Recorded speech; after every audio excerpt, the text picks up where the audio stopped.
This episode is brought to you by LifeLock.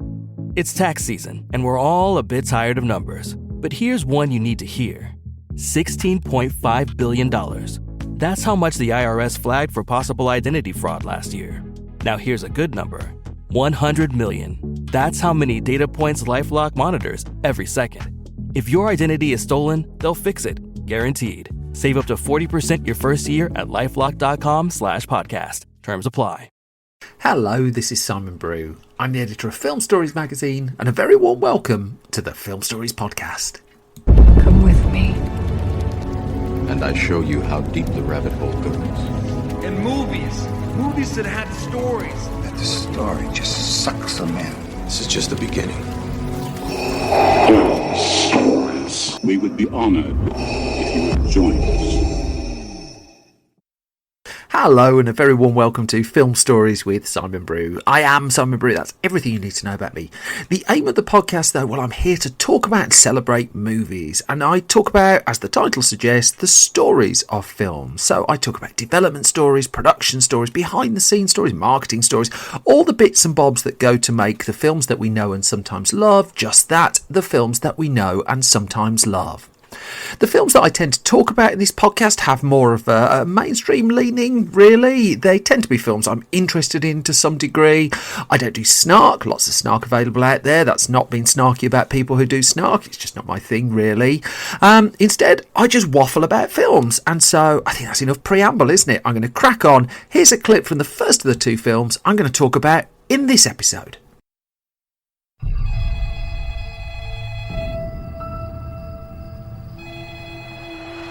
What's your favorite scary movie? Here is my Whisboro Massacre anniversary question. What is your favorite scary movie? What's your favorite scary movie?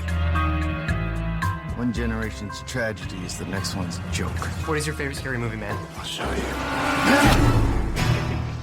And that is a clip from the trailer for Scream 4, released in 2011. This one directed by Wes Craven, the writing credit ultimately went to Kevin Williamson. The cast of this one, well, Neve Campbell was back, David Arquette, Courtney Cox, also in the ensemble, Hayden Panettiere, Emma Roberts, Kristen Bell, and Rory Culkin, and well, lots of people, really. But this was also one of those films that for a long time didn't really look like it was going to happen. That the original Scream trilogy, all of which directed by Wes Craven, the first two written by Kevin Williamson, the third written by Erin Kruger, well, they come to an end in 2000 with Scream 3, and then the Scary Movie franchise had kind of picked up the mantle for Dimension Films, which was, at this point, a division of Miramax. It's all under the the ownership and stewardship of Weinstein's. There's no way to avoid that, I'm afraid, but I'm just going to get into the story. Scream 4 then actually began with Bob Weinstein, who was heading up Dimension Films, and this was as they came away from Miramax and set up the Weinstein Company. Now, while Scream 3 had probably been the least well received of the trilogy, it was still a huge hit. They weren't massively expensive films to make either, so it was a profitable hit as well. But the franchise had laid dormant for the best part of a decade, with the occasional chatter of a possible new film. Bob Weinstein, though, he was now looking towards a reboot or a sequel. The Weinstein Company needed films, basically, and the plan was to try and get Kevin Williamson back on board after writing the first two films and outlining the third one. Williamson being far more in demand. I mean, when it came round to the first Scream film, that was the only thing on his slate. By the time he was coming to the third one, his slate was a lot busier. But as it turned out, when he took a call from Bob Weinstein, he too had been thinking about a new way to press forward with the Scream movies 10 years on, given how horror cinema had changed. And as he told Entertainment Weekly at the time, he said, one day I'm just sitting around and I go, oh wait, oh my God, I think I have it.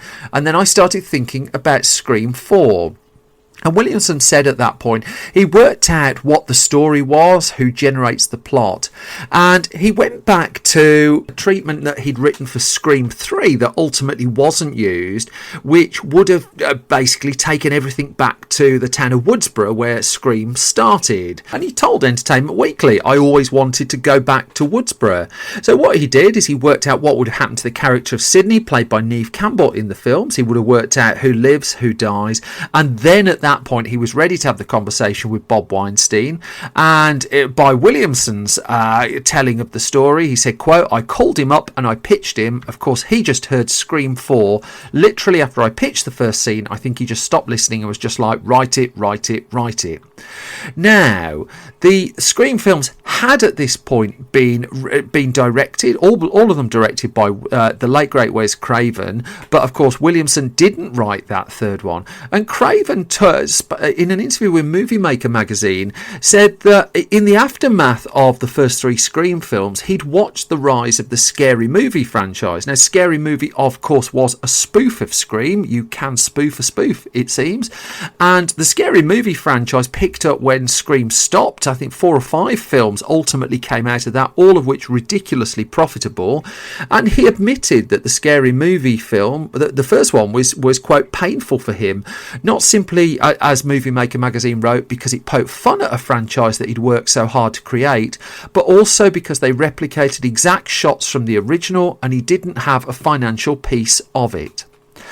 Bob Weinstein then got in touch with Wes Craven and he said that Williamson was working on an idea and for a new Scream movie. As it turned out, Williamson was developing a new trilogy of Scream movies, at least in theory, and he suggested that Craven and Williamson went to and had a conversation. At which point they decided, yeah, Craven and Williamson thus went off to dinner. And at this point, Williamson just had the outline of what he thought Scream 4 should be, but he didn't have a script. So Craven was interested, certainly, but he didn't commit at that stage. Craven would say that Kevin had the notion of the general course of the next 3 movies. There was a point when Bob Weinstein came to me and said, we want to start showing you pages. Do you want to do it? And thus off they went. They had their chat and they started swapping ideas.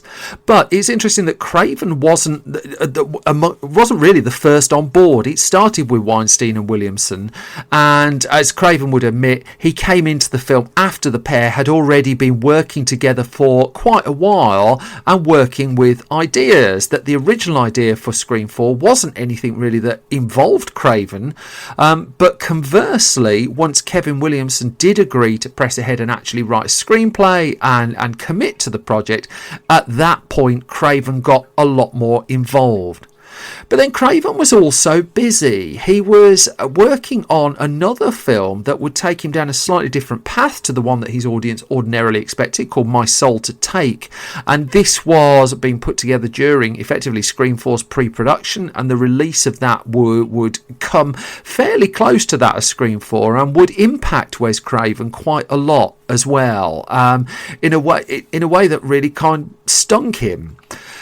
All the while, though, Scream 4 was coming together in the background, but plans finally became public for the film in July 2008. So this is around nearly 8 years after the release of Scream 3. They came to light courtesy of a press release, just as part of a corporate tie-up between the television outlets Showtime Networks and the relatively new The Weinstein Company. And that press release mentioned a few projects at that point. One of them was Youth in Revolt, starring Michael Cera, which did happen.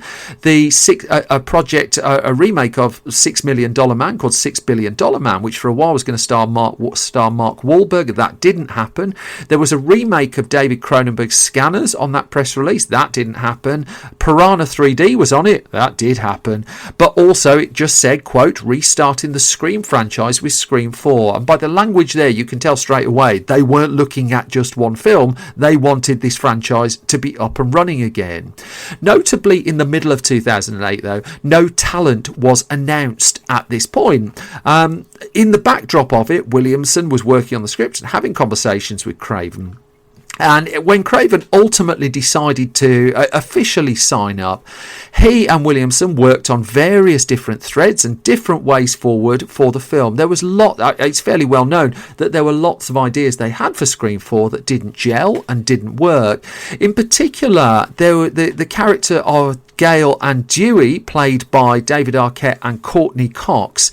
Well, they were due to have a baby in Scream 4, but then ultimately they couldn't make that work, because how in the midst of a pretty savage horror movie, which is somewhere in the foundations of the Scream franchise, that's what it is really, there's lots of killing, there's lots of slashing, how do you put a baby into the midst of all of that? And they couldn't work out really how to do it, and so that plot line was dropped. Also, there was a proposed cliffhanger ending for Scream 4, which I won't go into detail on for spoilery reasons, but there were different ways to end this movie. Williamson wanted the cliffhanger approach apparently, but that idea was ultimately nixed and didn't go forward. Nonetheless, the film did, and so everybody was in the process of being signed back up. So in September 2009 came the confirmation that 3 of the core members of the original cast, Neve Campbell, Courtney Cox and David Arquette, were all set to return in the new film. Apparently, and it's difficult to get the exact chronology of it, the 3 of them had been sounded out by the time that Craven himself was asked back as well. So you can kind of see just how this project was being put together. But there was also the idea of passing this on to a new team as well, and so there was a new cast members that were set to come in, but they wouldn't be announced until the following spring.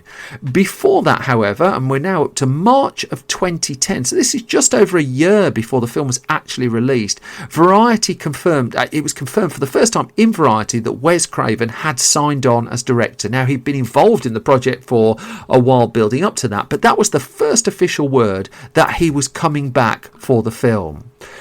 In terms of the new cast then, well, Ashley Greene was offered one of the main new roles in the film, the character of Jill Roberts, that was ultimately played by Emma Roberts. For whatever reason, Greene didn't take the role on. Roberts auditioned.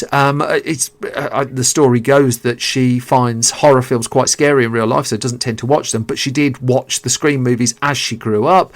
And also she wanted to, at this point in her career, she'd done primarily family films, so she was looking to do something a little bit different, a little bit unexpected really, and thus put her name forward for Scream and duly got the role.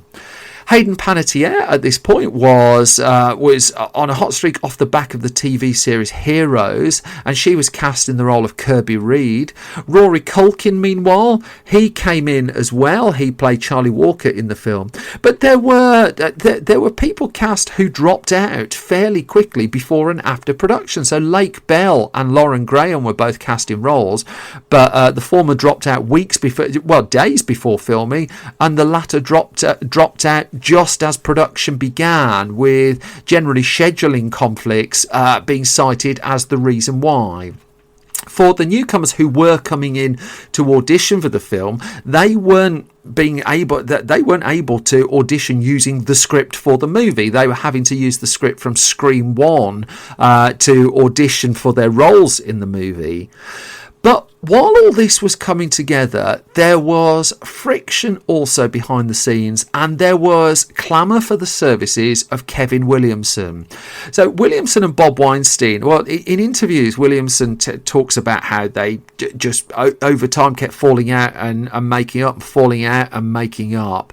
And that seemed to be what was going on in the background of Scream 4 as well. But also he was in demand because, as he told Entertainment Weekly, he was in first position to do the television show The Vampire Diaries at that stage, and second position for Scream 4, and so he was juggling both of these projects and trying to get the screenplays of them together. But ultimately he had to choose which one he was going with, and he went with The Vampire Diaries, understandably so really. And as Williamson told Entertainment Weekly, then one blog got a hold of it it's fine. What are you going to say? And that blog, I don't have the exact one, but reported that Williamson and Weinstein had fallen out and that Williamson had departed the project. And Williamson said, yeah, we got into a massive fight, but at the same time the fight ended and we hugged it out, we continued forward and we tried to make the best movie possible. But it was also very raw and sensitive. There was clearly some back and forth over which direction to take with the film. And ultimately, when Williamson decided to pursue the Vampire Diaries, Aaron Kruger was brought back in again, as he had been on Scream 3, to complete the screenplay for Scream 4.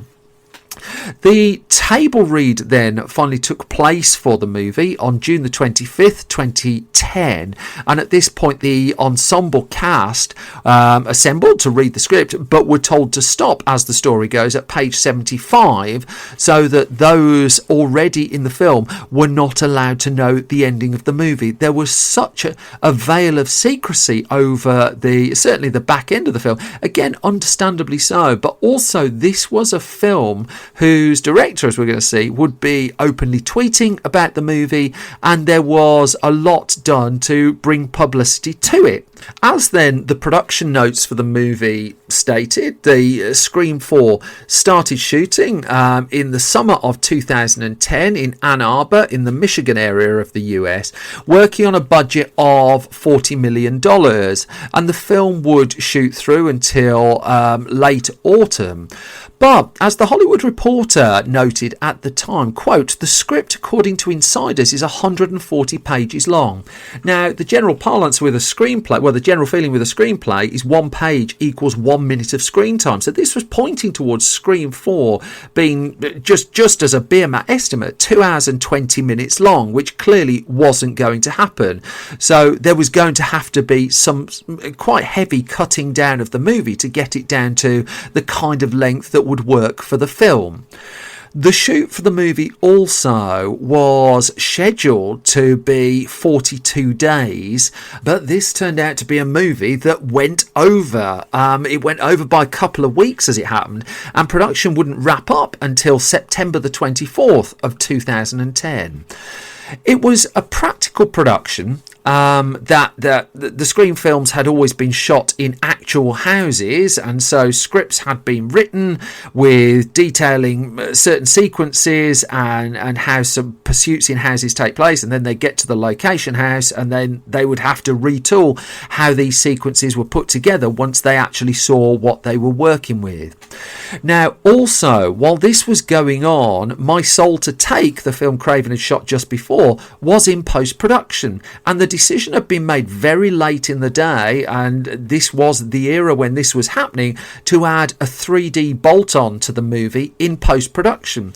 As a consequence, while Craven was shooting Scream 4, he also had to look at the 3D passes that were being done on My Soul to Take.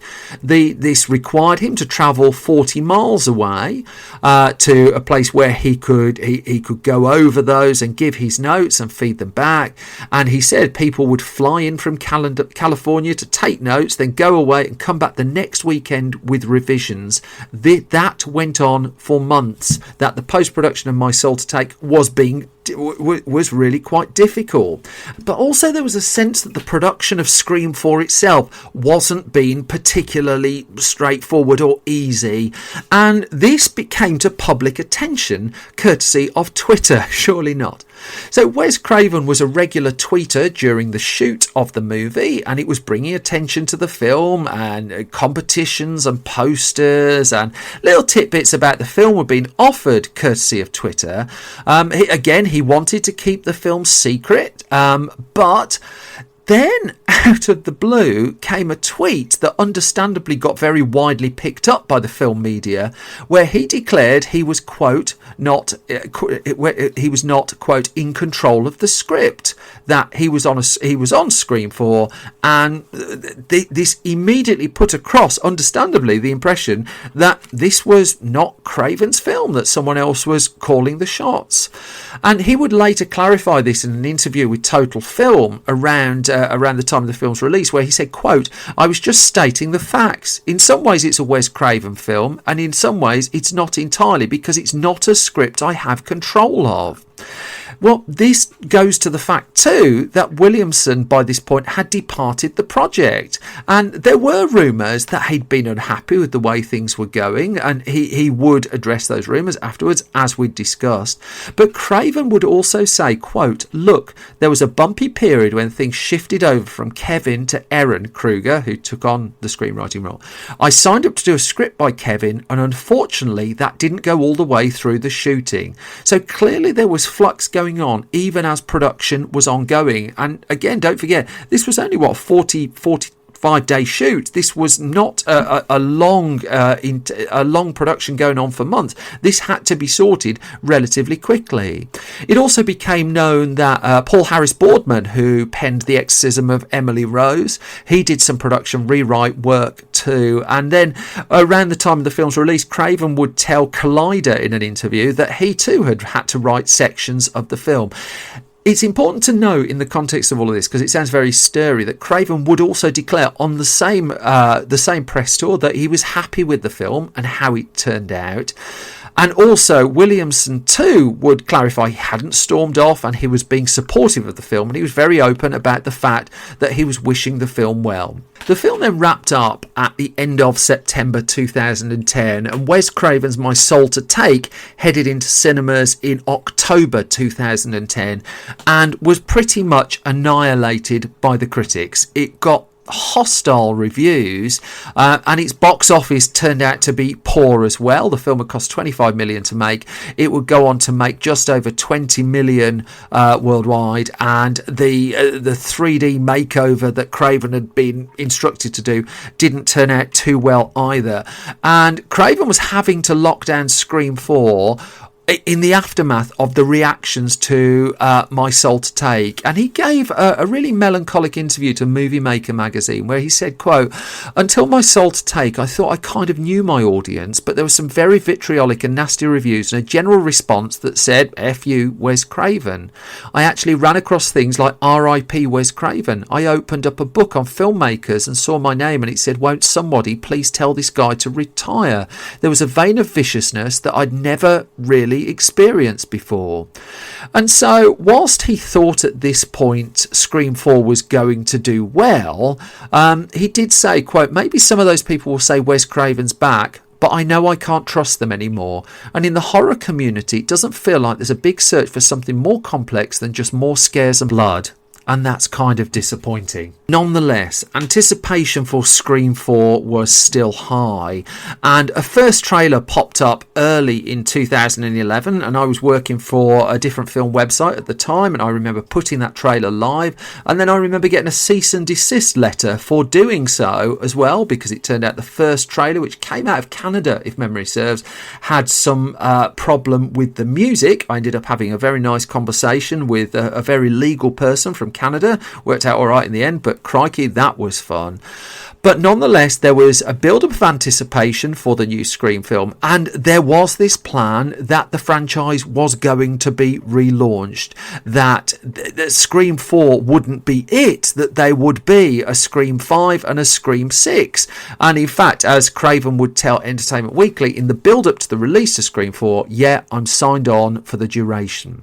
Now, the film had originally been planned, it should be noted, for an October 2010 release date, to coincide with Halloween. But the writing delays had already knocked that release date back to April 2011, and it would be released in America on April the 13th, and it would become the lowest grossing of the series, as it turned out. It was still a profitable film, but on its opening weekend in the States, it had to watch as the animated musical Rio took the #1 spot, and ultimately it would gross, and this was significantly down, $38.2 million in America and just shy of $60 million worldwide, to bring home just under $100 million for the total gross of the movie. Now, of course, it did well on disc as well, so it would return a profit for Dimension. And there was still the plan in place for Scream 5 and Scream 6, but it was the surprisingly low box office of Scream 4 stalled the idea for the fifth film. Plus, Williamson was off doing Vampire Diaries at this point. And then, of course, we tragically lost Wes Craven in 2015. Scream 4 would turn out to be his last movie. you certainly don't need me to tell you what an impact he had on horror cinema in his lifetime and what an incredible body of work he left behind. Thus, the plans for future Scream sequels, well, they just dampened down. And then in more recent times, well, let's just say that Bob Weinstein is not in a position to get Scream sequels moving forward. However, the rights seem to have moved on. That Jason Blum of Blumhouse Productions became interested in getting the Scream franchise back up and running. But it was towards the end of 2019 that it wasn't Blumhouse that had the rights, it was Spyglass that had them instead, and the plan was then for a Scream 5 to finally start moving forward. And now, at the point this has been recorded, Matt Bettinelli, Ulpen and Tyler Gillett, who made the wonderful Ready or Not, well, in early 2020 they were announced as the directors of the new film, that Williamson was producing it, and again at the time of recording it looks like Neve Campbell and David Arquette will be returning for the movie, working from a script from James Vanderbilt and Guy Busick. Now, whether or not that happens, there is always going to be the Scream films that we've had to date, and the Scary Movie spin-offs, really, which is what they are. But that original Scream film was it's an old cliche, but it really was a game changer for horror cinema and slasher cinema at that point in time. Scream 4 perhaps wasn't the raging success that all were looking for, and I don't think it's the best film in the series either, but it does still have all the hallmarks of people who really know what they're doing, putting a very watchable movie together. Which brings me to the halfway point of the latest episode of Film Stories. A few little plugs then, if that's okay. I've just sent the latest issue of Film Stories magazine to print. You can order that and find out more about it at www.filmstories.co.uk.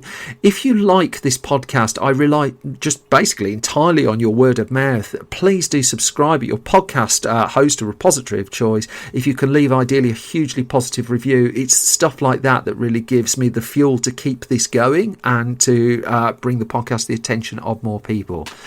At the point this has been recorded, we're still in May 2020, and so the UK is still primarily in lockdown. And one thing I've been doing throughout this period is any independent podcast producers or independent filmmakers who are looking for some free publicity for their work, I've been offering 20-second ads for their work in the midst of this podcast. So I'm just going to shut up, and here's a couple of other voices just for the next minute. What if you had a dream? What if you survived the streets of New York? What if you lived your life in drag? What if you became yourself? What would you do? Pink Feathers, the Cine Noir award-winning drag documentary, available to stream on Amazon Prime now. The coronavirus crisis makes it impossible for The Big Issue to be sold on the UK streets. We're still financially supporting vendors, but The Big Issue is about more than just money.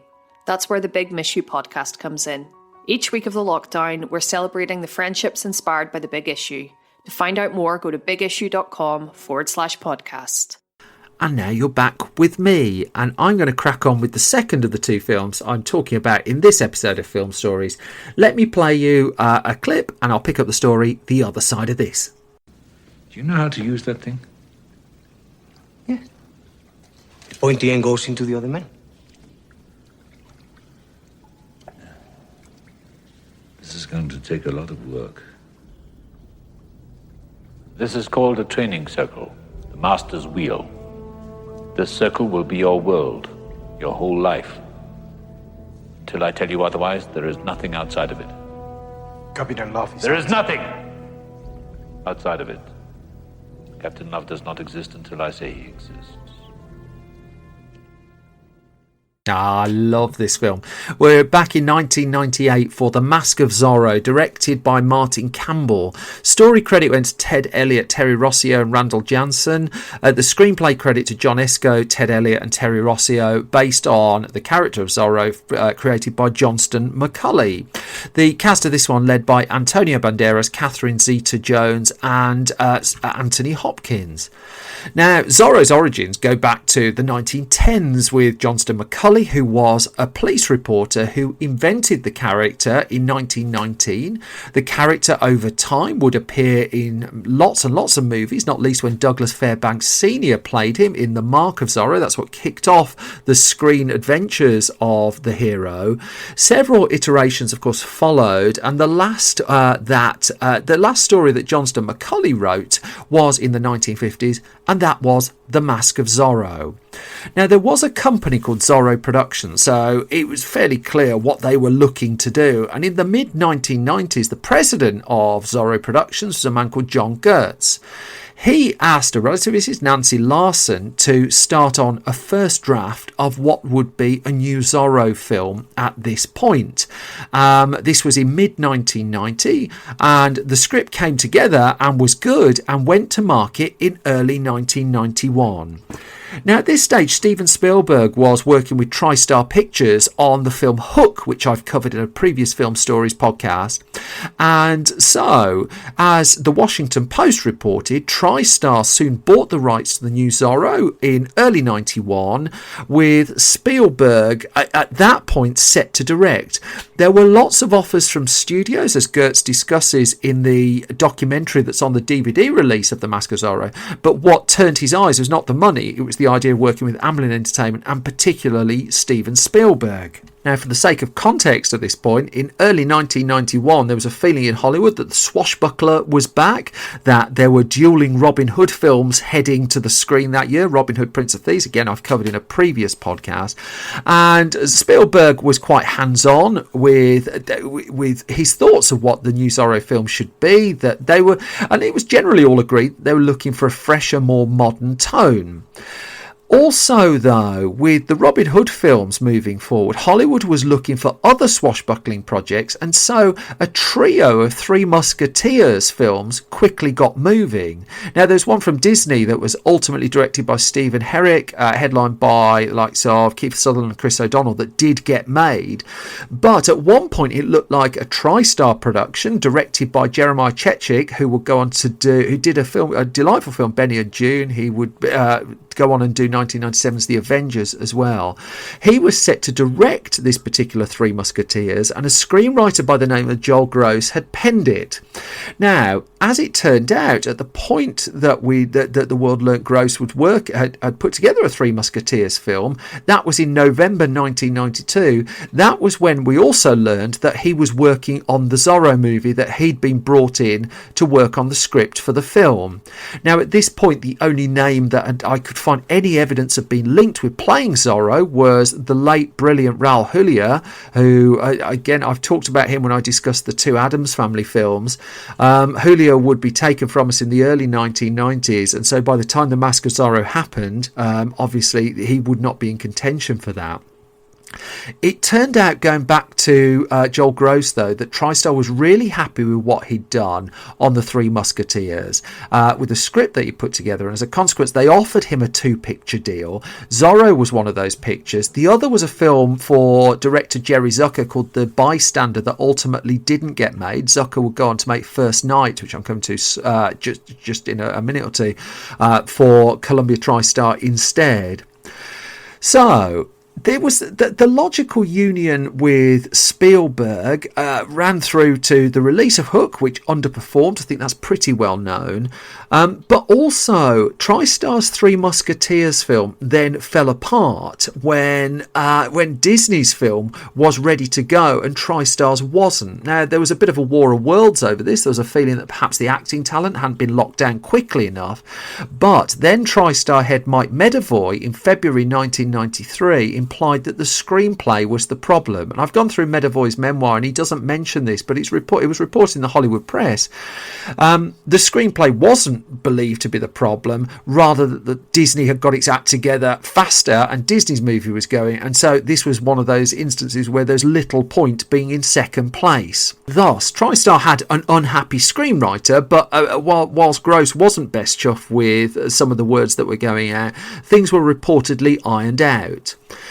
The Zorro project thus bubbled along, and so let's move on to the end of 1993. And at this point, I found a story from Variety reporting that TriStar had put his forthcoming slate of projects together, and at this point, Spielberg was out of the running to direct himself. So at the end of 1993, he'd released Jurassic Park and was just on the verge of releasing Schindler's List.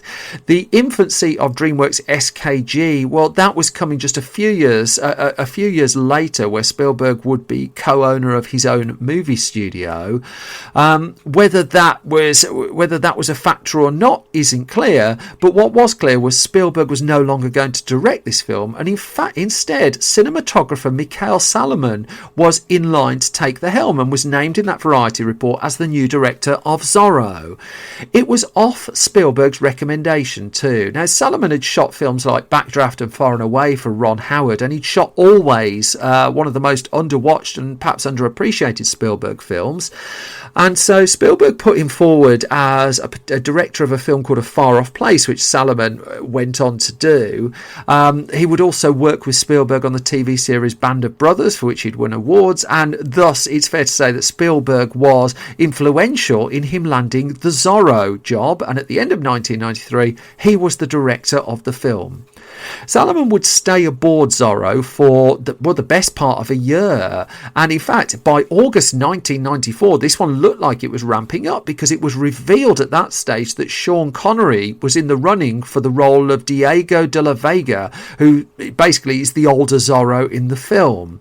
Now, there was a little bit of pushback because there was a feeling that Zorro is a Latino character and needed to be played by, it needs to be a Latino cast. And so Salomon told Variety at the point that the rest of the cast would be Latino. But the idea at this point was if they could get Sean Connery, they could start filming in the spring of 1995, and Connery alone would get this moving. Now, Connery at this point had just filmed a movie called Just Cause, pretty forgettable movie. I went to the movies to watch that. Virtually no one in the cinema with me, and then he was off to make First Night for Jerry Zucker, but there was, if the plan was to start filming in spring of 1995, well, the feeling was that was going to be missed, and eventually it became clear that that start date was not possible, and by mid-1995 both Salomon and Connery were off the project. Now, the exact reasons why were never disclosed, but scheduling is probably something to do with it.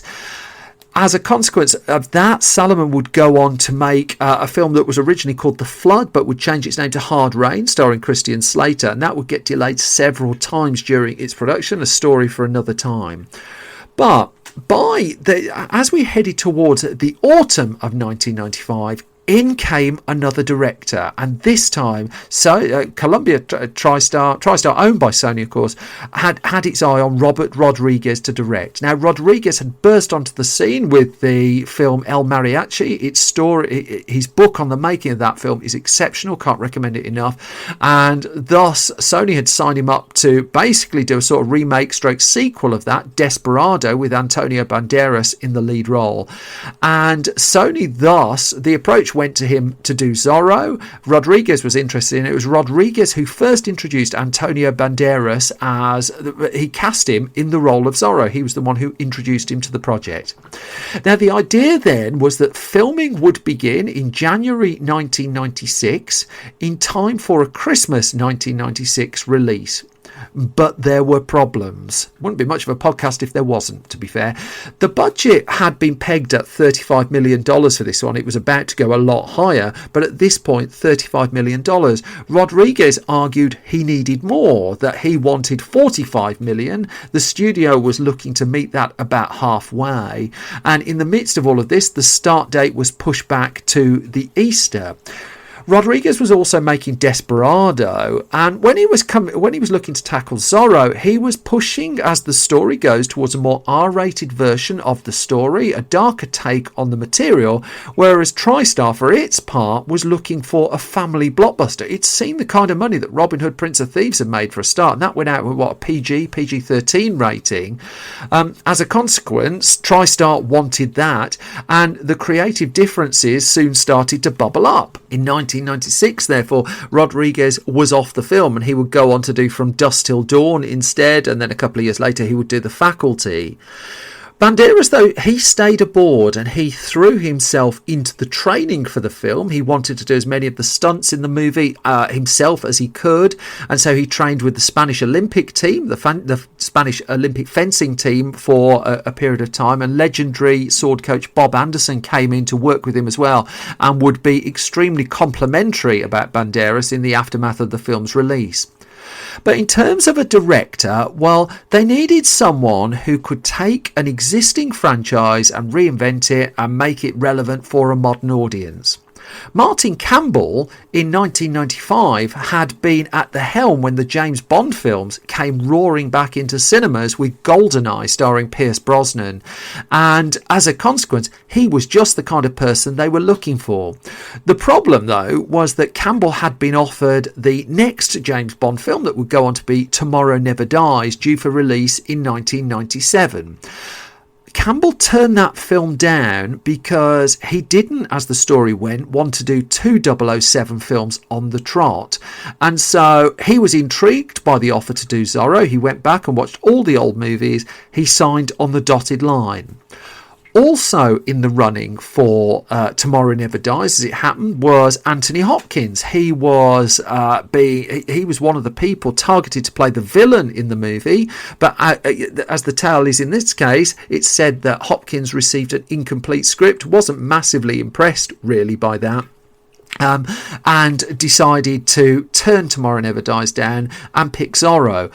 But there was another bit of that story where Hopkins' casting was concerned, that he was offered the role originally of Don Diego de la Vega in The Mask of Zorro, but he turned it down. And he turned it down because he was going through, he was suffering and had been suffering for the best part of a decade, lower back pain that was causing him a lot of physical discomfort. It was making physical productions very difficult. And The Mask of Zorro required the character of Don Diego de la Vega to take on some pretty intense action sequences. The back problems that he was having as well, they flared up on the set of the movie he was making at the time, which was The Edge, and I should come to The Edge at some point in a future podcast.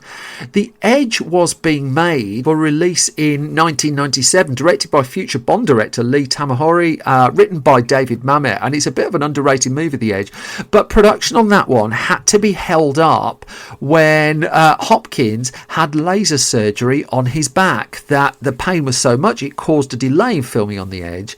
But that laser surgery proved to be transformative, that he was in his late 50s at this point, and basically the best part of a decade of pain went away, and at that point he felt confident enough that he could ring up and say, yeah, actually he wanted to do Zorro. The other main part of the casting jigsaw was Catherine Zeta-Jones, who was slowly coming to Hollywood's attention at this point. She burst onto the acting scene with the high profile The Darling Buds of May, which was it's hard to get across just what a massive success that was when it was first broadcast in the UK. The TV series headlined by David Jason, and I think it was the first new series where every single episode topped the ratings at a point where that was even harder to do than it probably is now. Zeta-Jones then landed a role in the miniseries The Titanic, which was released a year or two ahead of James Cameron's Titanic movie. It wasn't a particularly well received miniseries either, but one of the people who watched it was Steven Spielberg, and as a result Spielberg recommended her to Martin Campbell. Now at this stage Campbell was the director, so Spielberg would cede to Campbell when it came to casting decisions on the film, but nonetheless he recommended to Campbell that he meet her, and so they had a meeting at the Sony Lodge on the Sony studio lot. Zeta-Jones then got invited to screen test. After the screen test, a few weeks later she was in training, and then a few weeks later she was on the location of the film. She would describe the whole process as a whirlwind. It's hard to track just how the screenwriting went. The clues, if anything, by the credits and a story I'm coming to just shortly. But John Esco, his was said to be the script that ultimately persuaded TriStar to give the film the green light. Terry Rossio and Ted Elliott, who had gone to do the Pirates of the Caribbean films, came in to rewrite that script.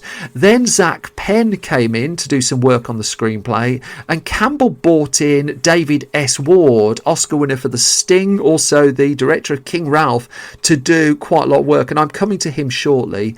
Campbell rewrote the action as well in the movie and got it storyboarded in advance of filming. He discusses this on the Zorro DVD, where he talks about shooting on film is expensive, and so he wants to know exactly where things are before he gets onto a set, and which is why he works so hard at getting those action sequences right in advance and retailers them as required.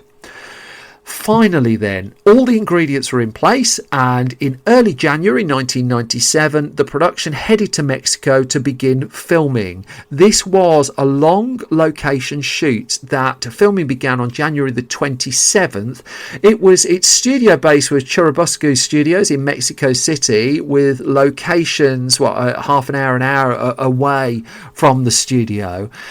60 sets in the end were built for the film. There were 2,000 extras on those sets, on that set at the peak of the production. The largest set built for it was the villainous Montero's gold mine, and this was built on the site of an abandoned quarry outside a small town in Hidalgo. That set alone, to give you an idea of the physical scale of this production, took 6 months to build, and according to the production notes of the movie, it used 80 tons of wood and 3 tons of nails to construct. It also, watching the film, I don't want to give much away, short of the fact it's a very tall set, and apparently this was a real consideration when casting the film and hiring the crew for it, that fear of heights was ruling quite a few people out, that they were shooting high up on the side of a cliff at one point, and so it got to a point that for the cliffside stuff, only crew members essential for getting those shots were even permitted in the area. There was a problem. At this point, the budget was up to $60 million, and in the middle of February of 1997, production had to shut down when Martin Campbell was hospitalised.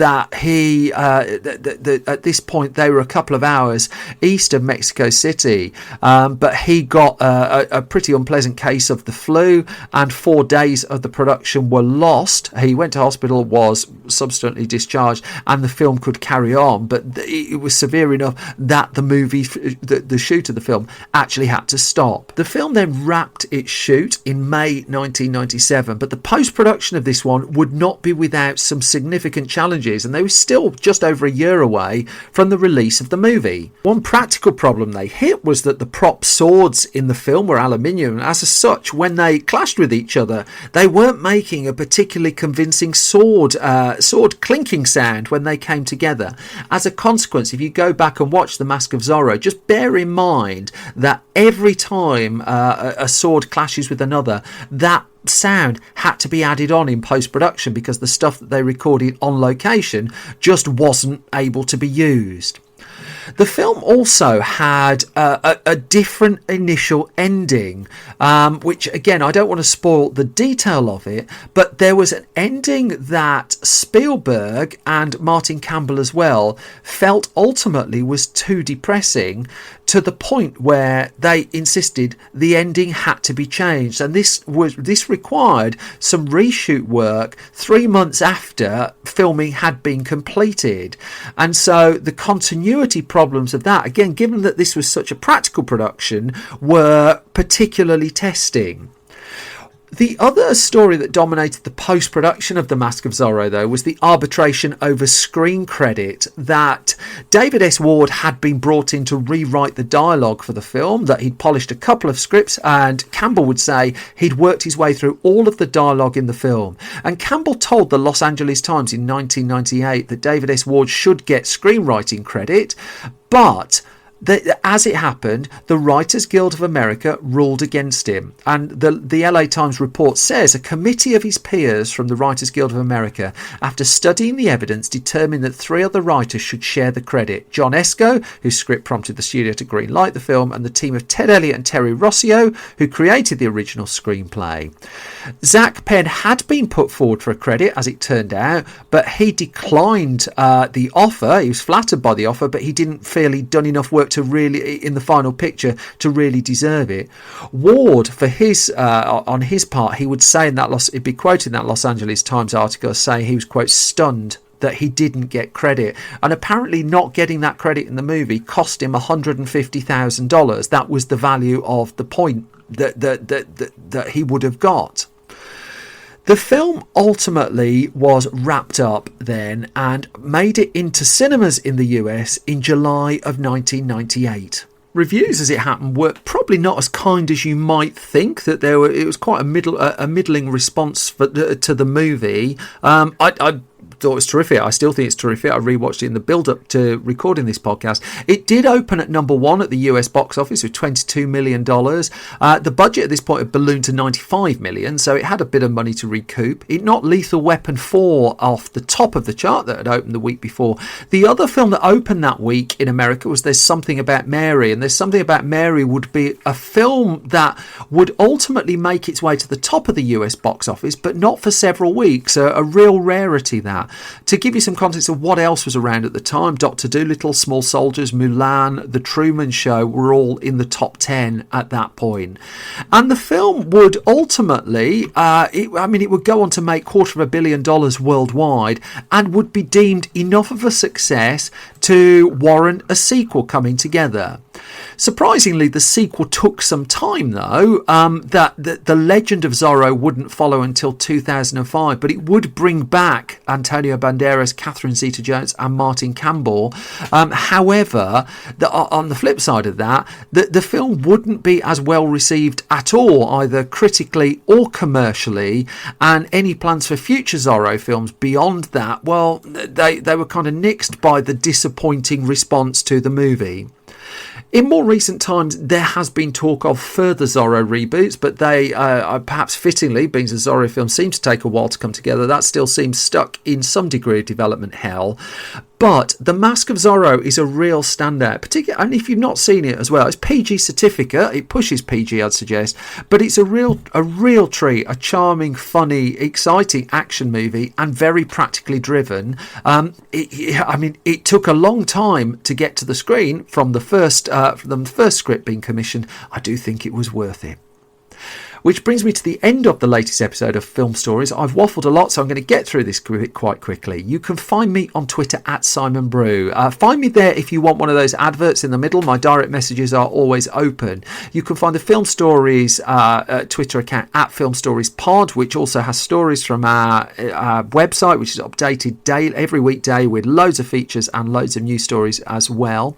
We're on YouTube at youtube.com/Film Stories. We're on Facebook at facebook.com/Film Stories online, and also you can find me on Patreon if you want to help support this podcast at patreon.com/Simon Brew. But as I said, I've waffled a lot, so I'm going to shut up. Main thing right now is you all stay safe, you all take care of yourself. I'll be back in another week with another batch of Film Stories. Thanks for listening. Bye bye.